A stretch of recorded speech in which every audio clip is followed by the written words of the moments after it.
Have a moment of light relief. At least I hope it is, because sometimes we get into very serious subjects. But I'm very pleased to welcome Ellie Phillips, our Showbiz journalist. Hello, Ellie. Hello. Hi. How are you? I'm very well, thank you. How are you? Well, it's very good of you to join us. Thank you very much for that. Now, let's just flick through some entertainment news. I'm kind of not sure what I feel about this. Phillip Schofield, he's doing a book, or is planning to do a book? Yeah, so as we know, obviously, Phillip Schofield famously stepped down from ITV early this year following his admission to having an unwise but not illegal relationship with a much younger This Morning colleague. And now it's being reported that Phillip is set to tell his version of events in a new memoir, and he's been approached by several book publishers. The Mirror is reporting this and saying that what he hopes to achieve from this is to draw a line onto what happened and give what he believes could be an incredibly compelling account. And it's also reported that it's fully supported by his family, who stood by him through this. He's got 2 daughters and his wife, Stephanie, who he's still married to, but obviously not in a relationship with anymore in the sense of a romantic relationship, because he came out as gay many years ago.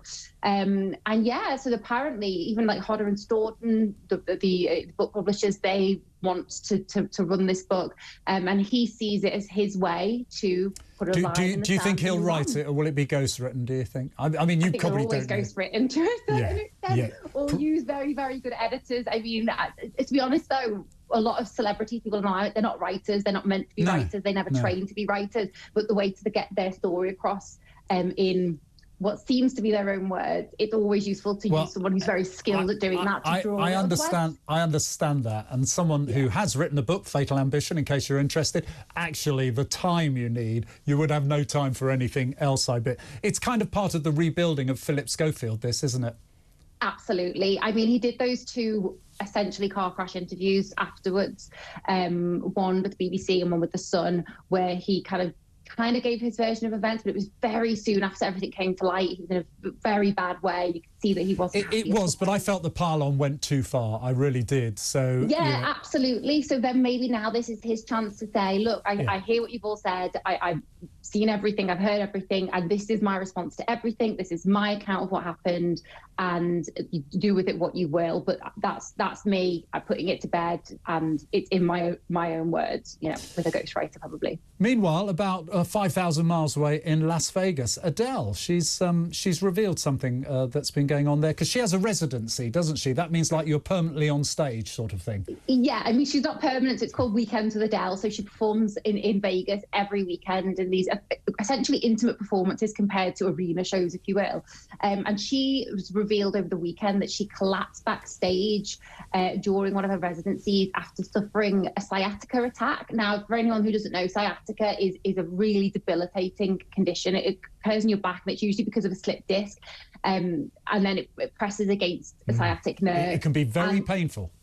So painful. Adele actually first slipped the disc when she was 15, and then she had a C-section with her son Angelo, who's now 9 years old, and she's long said she's had sciatica, but it seems that she's had this really bad flare backstage at the Coliseum, and that one of her production crew, a team member, picked her whole body up off the floor because she was in so much pain and had this collapse from it.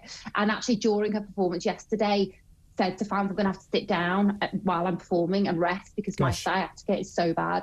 Because they're quite ruthless there. They want their pound of flesh. Once you sign up for something like that, I bet there's real contract terms as to when you can not go on stage and when you can. And also, she's a professional. She'd want to go on, wouldn't she?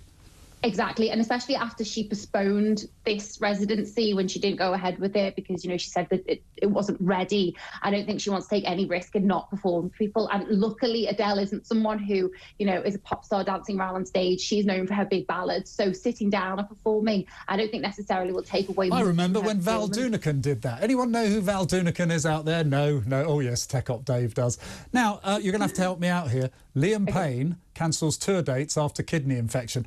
Who is Liam Payne? Okay, so One Direction. Liam Payne was in One Direction, famous boy band that came out of the X Factor. They all went their separate ways many years ago, and he had this upcoming tour dates to do in South America. And on Friday, he took to Instagram where he announced he was pulling out performances because he'd been in hospital for a week and had been given doctor's orders to rest and recover because it was a serious kidney infection. I mean, kidney infections could be, again, completely debilitating. He's also said in a video that accompanied made the Instagram post that now's not the time to travel on the road while he recovers. He's got the best people around him and he's trying to recover as he spoke. So was this mid-tour? No, so this was ahead of a few dates that were coming up. So essentially, yes, but it's not that he had back-to-back dates that you would think of in a tour where it's, going from one city to one city to one city. He's had a lot of free time. He's been seen partying and holidaying. So these were upcoming dates on a kind of a long-spanning batch of. So it's not getting the back of the bus tour that we're all used to. I've got to say, I've just seen the caption underneath the two of us talking, and it's not one direction, one infection. I mean, what are they doing? This is obviously Sunday. They've come up with a really good idea. Now, the thing is, I've got to say though, this is like quite a good. I think this is a good thing because if we think about Madonna, what happened? She cancelled her upcoming tour dates because she ended up the ICU from essentially what she thought was a minor illness. So I think it is good, and people should learn from this that if you're not well and you have pain in your body, go get it checked out.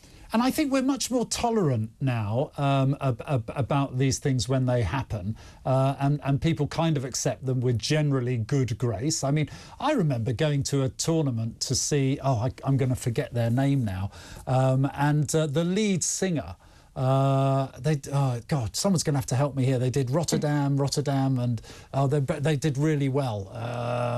Anyway, no one knows what I'm talking about. Beautiful South. Beautiful South. Lovely. I went to. It's like you were in Rotterdam. No, they did a song, didn't they? Rotterdam. I'm so showing myself up here. Stick to politics and current affairs thing. We went to a conference, and when we got up there was like a little notice stuck up saying the lead singer, the lady whose name I think it was Maddie. I can't remember her name. And they just said, well, she won't be performing tonight. And it was like, what? Really? There was no social media to get it out. There was no news. I mean, that's how old it was. And, I felt really robbed that night. But that was because I was literally going through the door. Now we seem much better at getting the news out and managing it. That's a good thing. And it's also, I think fans will be happy that he's announced it and made the decision and is like, no, I'm only going to come back when I'm good and when I can, rather than waiting, delaying, hoping, trying, and then letting people down at the very, very last minute. I mean, turning up and having everyone at an arena and being like, sorry, no, not well enough, that would really, not go down well. So I think he's handled it pretty well. Now, this last point we're going to talk about, I think is actually quite serious.